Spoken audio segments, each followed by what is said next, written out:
talking about the same things. It's about unifying our conference, getting us back on track. There's a lot of work to do. Well, he didn't see him in years.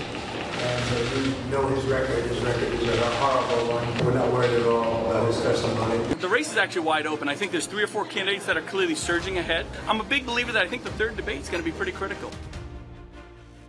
Hello, I'm Weijia Jiang in Washington. Welcome to America Decides. House Majority Whip Tom Emmer has dropped out of the race for Speaker. House Republicans nominated him for the position just earlier today. He won against a crowded field of candidates after multiple votes behind closed doors. It's been 3 weeks since lawmakers voted to oust then-Speaker Kevin McCarthy. CBS News congressional correspondent Nicole Killian joins us now. Nicole, what is happening on the Hill? I mean, for a split second there, Tom Emmer was about to become a household name. It looked like he was making progress, and then all of a sudden, he's out.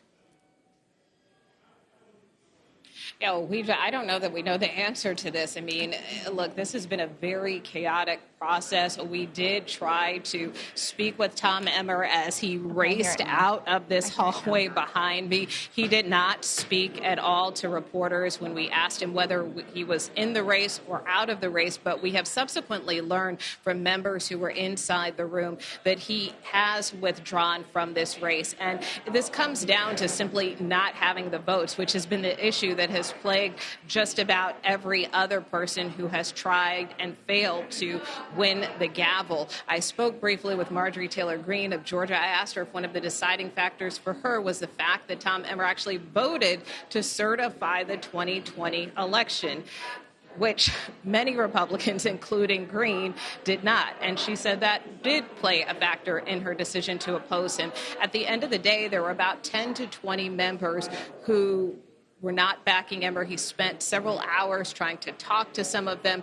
Obviously, it does not appear that he was successful if he has now made this decision to drop out. But certainly that vote certifying the 2020 election appears to be just one of several factors that some Republicans are citing for their opposition to him.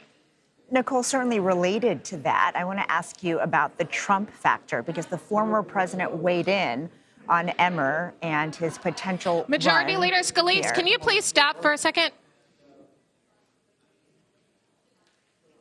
Sorry about that. That was just the Majority Leader, Steve Scalise, who was walking by. Obviously, we weren't able to get him to stop. We were trying. But, he has tried to be optimistic about this process and said that, they are trying to work through this. But again, this begs some real questions about the Republican Party. Just last week, I asked Kevin McCarthy, the former speaker who was ousted, who, this started this entire process, if the Republican conference was broken. And his answer, simply put, was yes. And so I think this really is a moment where Republicans are going to have to do some soul searching here because, as one member put it to us earlier today, they've gone through their top 3. They've gone through Steve Scalise, who just walked past me. They have gone through Jim Jordan, who is considered a rising star, one of their top Republicans in the party. And they have also now gone through Tom Emmer, who's a number 3 Republican in the House. I do just want to bring in Congressman Dusty Johnson, who has actually been one of the brokers in some of these discussions as Republicans who have been trying to work through these various series of candidates. And Congressman, I just want to get your reaction first and foremost to Whip Emmer dropping out of this race. Tom Emmer would have been a good speaker. He knows how to count votes. He knows how to listen to members. He knows how to put together a vision for a plan, for a team that needs to move forward together. It's unfortunate. In the same way it was unfortunate that Jim Jordan had to get out and that Steve Scalise had to get out and that Kevin McCarthy was thrown out. These are all But, sir, this is more than unfortunate. I mean, you don't have a leader and you can't seem to agree on one. Yeah, I mean, I guess you and I can play the semantics game, unfortunate, really unfortunate, terribly unfortunate, tragic. The bottom line is we just have to get a game plan moving forward. I mean, I'm frustrated, as every American should be. I think this reminds me how terribly irresponsible it was for the 8 chaos agents on my side of the aisle to work with 208 Democrats to put the House into this degree of absolute unpredictability. We're in a bad spot. Now, that being said, smart guys and smart gals need to roll up our sleeves. We need to quit complaining. We got to find a way through this darkness. What is that game plan? I think we need to remind everybody that until we can come to an agreement, the House is shut down. While the House is shut down, we can't secure the border. We cannot help our friend Israel. We cannot take care of Americans who have needs today. We cannot try to avoid a government shutdown, which is staring us in the face in just a few weeks. We have real work to get done, and unfortunately, too many people in that room are more comfortable saying no. They'd rather win the fight and keep us shut down than find a way forward. And just yesterday, you told me you think the odds of a shutdown come November 17th is increasing based on this situation. Yeah, shutdowns are stupid. They don't save any money. We're $33 trillion in debt. Clearly, we need a fiscal responsibility reset, and I backed a lot of mechanisms to get that done, some of them successfully. Most of the people who want to shut down the government say, oh, we need to do that to save money. It does not save a nickel. It costs us billions. And unfortunately, because Republicans in the House don't have a leader, we don't have a strategy for how to get conservative wins while keeping the government open. In terms of the path forward, I mean, is now the time to maybe revert back to this idea of empowering Speaker Pro Tem Patrick McHenry? One concern is that to get that done, I think Democrat votes would be necessary. And there's not a lot of trust right now. I mean, this 3 weeks of chaos was done absolutely, first and foremost, by 8 hardline Republicans, some of whom love chaos, but they couldn't have done it on their own. But do you need to start having those conversations with Democrats? I know they have indicated a willingness to work with Republicans. Part of the issue is when you have Democrats who are willing to embolden some of the most extreme voices in our conference 3 weeks ago, can we trust them not to do the same thing a week from now or a week from then? There is not a lot of trust. They frankly have not shown a willingness to put the stability of the House over their own partisan ends. And until there is some trust built there, I think Republicans are going to continue to work to get to 217 votes inside that room. And then just very quickly, yes or no, I know the former president put out a Truth Social post calling Whip Emmer a rhino. Do you think that is ultimately what broke his bid today? When you have 221 Republicans and you have to get 217 votes, any more than four members can sink that speakership. And but do you think the former president is to blame in this? I don't know that it could help, right? But, Tom Emmer, he was making some progress. I do think the former President Trump's comments could not have helped. All right. Thank you so much, Congressman Dusty Johnson. Appreciate you for stopping. Weija, back to you.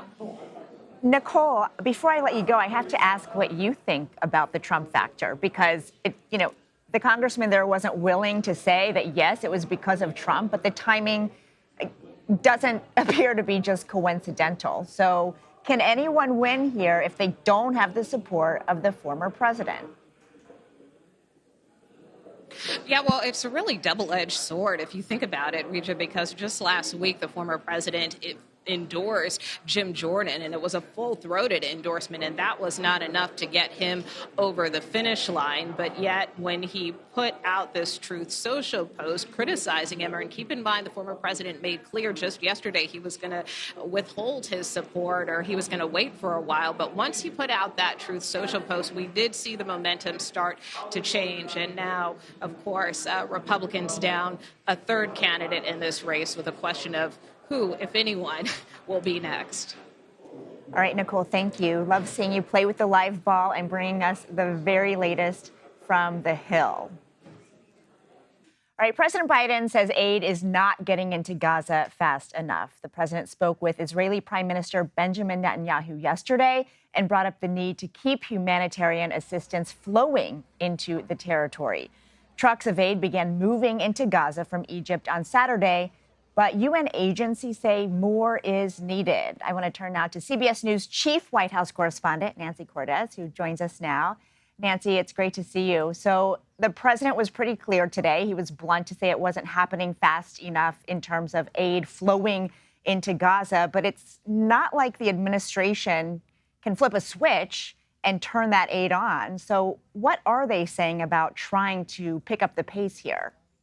Well, you're hearing universally from White House officials that they agree with the president. They don't think that the aid is moving fast enough. In fact, they said today no trucks made it into Gaza after the humanitarian effort began in earnest over the weekend. And that's for a variety of reasons, most notably the fact that it's a conflict zone. And so it's dangerous for those trucks and those drivers to get into Gaza and make sure that the food and water and medicine gets to the people who need it the most. And in fact, today, White House officials started embracing what they described as a humanitarian pause, which is exactly what it sounds like, a pause in the barrage of rockets from Israel so that there is time for this humanitarian aid to get into Gaza. They say that's very different from a ceasefire, which is something that Hamas has been pushing for in exchange for releasing more prisoners. They didn't go as far as to say that they are urging Israel to take this humanitarian pause, but they said it's something that they're open to. Today, Secretary of State Antony Blinken spoke at the UN Security Council. Can you tell us more about what message he communicated about this crisis?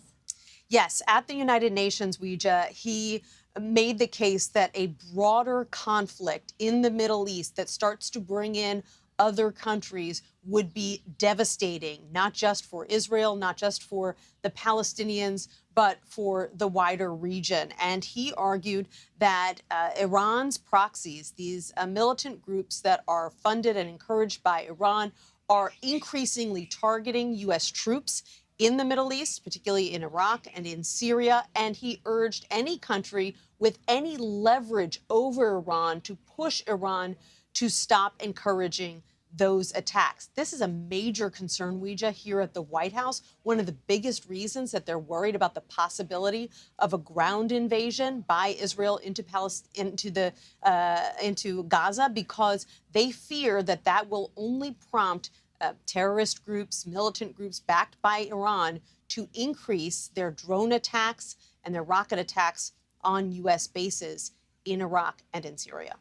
And given those concerns, Nancy, I wonder what the White House is doing, if anything yet, to prepare for a bigger conflict there, because since day one, that is something President Biden has warned about, the very real possibility that this could spill over. And of course, there are so many Americans living in that region. So are they doing anything in case? They're doing a lot. First of all, they are moving equipment, weaponry, ammunition into place. We know that they've moved several carrier strike groups into position, the Persian Gulf, into the Eastern Mediterranean. They're putting air defenses in place near these small U.S. bases in Syria and Iraq. And they've begun to make initial preparations for the possibility, they say it's just a possibility, but they need to be prepared, that thousands, perhaps tens of thousands of Americans, in the worst case scenario, need to be evacuated from the region. Thank you so much, Nancy Cordes. You're welcome, Weija. But today in court, Donald Trump came face to face with his former attorney, Michael Cohen, for the first time in 5 years. We'll break down what he had to say about the former president's civil trial in New York. You are streaming America Decides.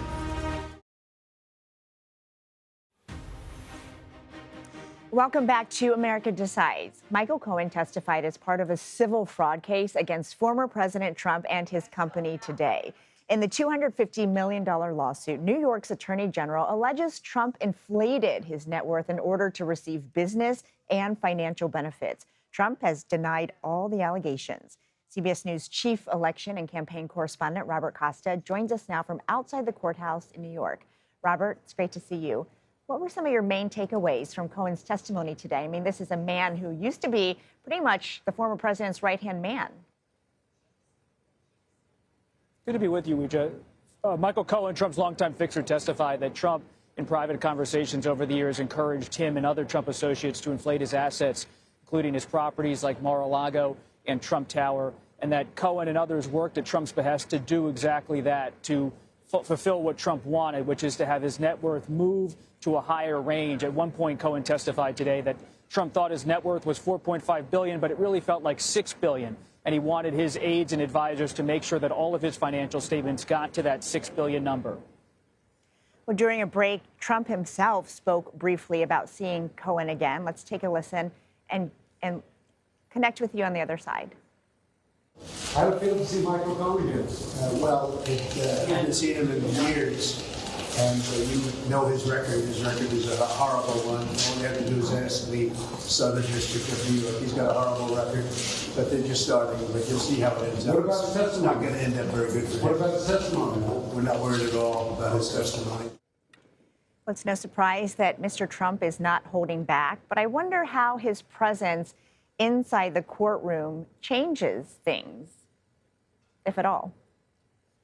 Well, it's interesting to sit there in the courtroom, as I did today, for a few hours, to watch the former president as he interacts with his lawyers. He can't say anything in the courtroom, and for Trump, that's an unusual circumstance to not be able to speak out. Someone who is so often in public life, someone who is giving his opinion in many different ways, whether it's in a social media post or in a rally speech. Here in the courtroom, he has to be quiet, but he does shrug his shoulders. Sometimes he throws his hands in the air, but he does it in a way so he doesn't cause a disruption. So it's a very muted appearance by Trump, but he did not ever seem to look at Cohen much. They did not have much eye contact from what we could tell here at CBS News. Instead, it was more of an icy tension in the room about what was unfolding as Cohen detailed all of this alleged fraud. All right, Robert Costa, thank you again for joining us. 2024 candidates are stumping in the early primary states. We'll bring you to Iowa and New Hampshire next. You're streaming America Decides. What Donald Trump does now, he is wedded to the teleprompter. He can't get off that teleprompter. Anytime he does, he says things like, don't vote. He's telling people not to vote, like we have all the votes we need. Really? Like, wait a minute, you lost the popular vote to Hillary Clinton in 2016. Welcome back to America Decides. That was Ron DeSantis with some tough words for Donald Trump while in New Hampshire. Meanwhile, South Carolina Senator Tim Scott is shifting nearly all of his campaign's focus to Iowa. Torian Small and Aaron Navarro join us now. Torian is a CBS News campaign reporter who is in Iowa with Tim Scott's campaign, and Aaron is a CBS News political reporter in New Hampshire with the DeSantis campaign. Aaron, thanks for being with us today. I want to ask you about his message because we saw he was standing right there with Governor Chris Sununu. What was their plea to voters?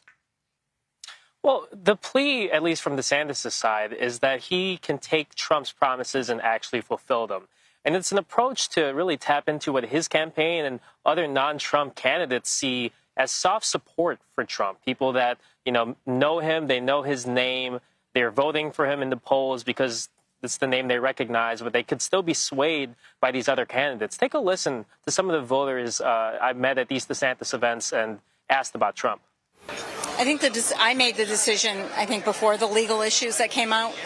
But, even factoring them in now, if I thought about it and factored them in, it's really going to be it's a no-brainer for me. I mean, he's got this issue in this state, this issue in that state, and we need somebody that's going to be full-time concentrating on the problems that we're having. My problem with wanting to, he's older too, he's 78. I think we need to turn the baton over to younger people. I think, unfortunately, it's going to end up being Trump, but I'm praying. So I'm running into voters that have this sense of Trump fatigue, which may not necessarily match when you see polls that show him with 49, 50%. But it's mostly people that are at DeSantis events, so people are already curious enough to check out a non-Trump candidate. And Torian, what about in Iowa? I mean, Tim Scott, he's betting big there. He's spending a lot of time there. Do you think that it's working for him, especially in getting out of the former president's shadow? Yeah, Weijia, it's Iowa or bust for Senator Tim Scott. He really leaned into making this his top priority. His campaign announced yesterday that they're, putting all of their resources into this state, doubling their ground game. And he confirmed yesterday, Tim Scott, that is, confirmed yesterday to CBS News that he's pulling out all of his campaign funds from other states to really prioritize the Hawkeye state. And part of the reason why he's doing that is because he sees the evangelical voting bloc here as crucial to his campaign success. I've been to quite a few events today, and faith was, embedded, deeply weaved into his policy messaging here, and it played well with voters out here as well. One thing that I do want to mention, he talked about immigration, taking out whether or not to take in Palestinian refugees. He says he's against that. But he also mentioned, curiously, Chinese students studying in the United States. He says that colleges, universities should have a deeper vetting process. Taking a listen to what he said here. This is not necessarily the most popular thing I'm going to say, but just know we sometimes have to agree to disagree without being disagreeable. We have 300,000 Chinese students on college campuses across this country. I am concerned that we are more interested in their tuition than we are to whether they're reporting back to the Chinese Communist Party. I think we should do a better job of understanding who we're allowing on our college campuses.